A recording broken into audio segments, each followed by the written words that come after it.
This is the Hidden Killers podcast with Tony Brueski, featuring retired FBI Special Agent Jennifer Coffindaffer. Being aware of the bodies on the property and that they're dead versus he actually is the one who killed them.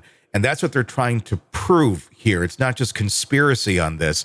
That's where I'm wondering, are they going to be able to tie that to him, or is it going to be more of a conspiracy look where, yeah, he was part of this, but, just like Lori wasn't physically there to kill the children likely, but she was, probably ordering it or part of it or all, they're all together in on this. Are we going to be seeing more of that type of a connection here? I think the conspiracy is going to be a slam dunk. Yeah. I think his hands on Tylee and JJ, it's going to be a much, much tougher case from what we've seen. Yeah. From what we've seen. Because of course, Lori's trial, yes, there was a lot that came in on Chad, but the whole direction was at Lori. I also think it's very interesting because they've decided to, of course, wage the death penalty in this case. I find it so interesting that because Lori Vallow didn't get the death penalty, there's nothing to bargain with. Mm-hmm. She would be the perfect one to take that stand, to tie it all together, to tell us all exactly what everyone did. And I bet you if they would have gotten that death penalty on her in Idaho, that's what we would have seen. But because that didn't happen, we just don't have that person. And we'll see if the jury's going to be able to have enough evidence to tie him beyond the conspiracy.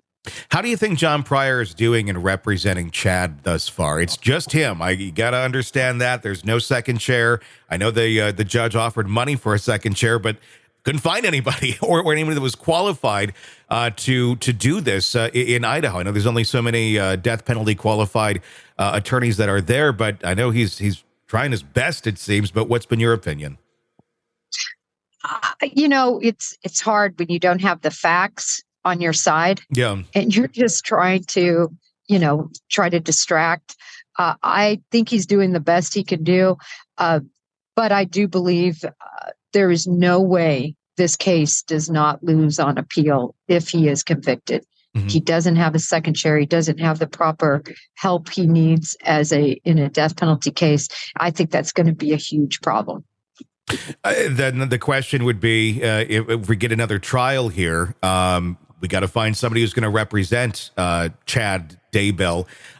Likely then that will be a whole other circus. It'll probably take years to get there to see a second round of this. Yeah, that will be a public defender. Mm-hmm. And that's what I think will end up happening down the road. Because I think it was a real grave error not to allow him off the case or not to insist he have co-counsel. Mm-hmm. I mean, these judges should know what they're doing. So I'm not trying to second guess the decisions of this judge. I'm just saying the decisions of the judge don't match up with what you can clearly read in the law regarding death penalty qualified attorneys, two of them being there in such a trial. And I know, it was his choice to hire John Pryor, Chad Daybell's choice, but obviously not death penalty qualified to do this. Why? Why did I'm just trying to understand why we went down this road so far with and then John Pryor saying he wants off the case a couple months ago, judge saying, nope, you went this far, you're on it. It seems like it's just being set up for an appeal that would be granted in a very obvious way. Why did we do this? Why not go into this thing with, all of the T's crossed and the I's dotted?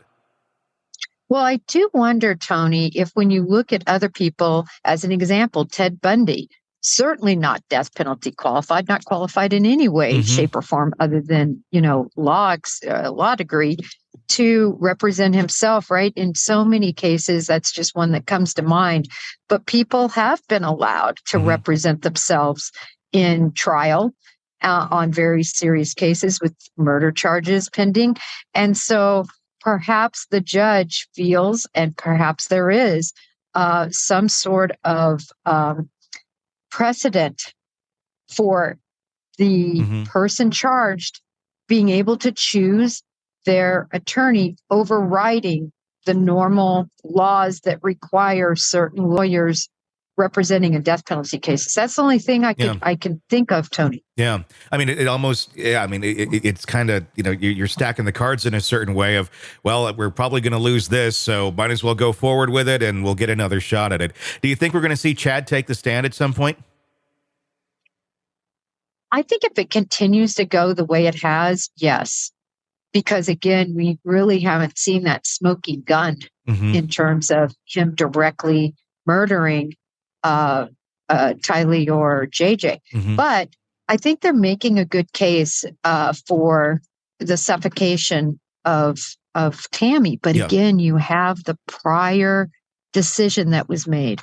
So, when you're at the end and if you feel like you're going to get a second bite at the apple, if you think that you've paved the way for an appeal, you probably should take the stand to see how that goes. Yeah. And on the second bite could not. And again, we're just making a reasonable assessment that this could be won on appeal. Maybe it won't. Maybe he won't be convicted. But I think with what we know, I think he'll be convicted at least of the conspiracy. And I think it'll be an issue on appeal, how everything was handled. Sick of the ads? We are too. Start listening with no commercials now and get access to all of our episodes in advance of everyone else. Become a True Crime Today Premium Plus subscriber on Apple Podcasts. Search True Crime Today Premium Plus on Apple Podcasts or go to our podcast page and sign up now. True Crime Today Premium Plus. Sign up now.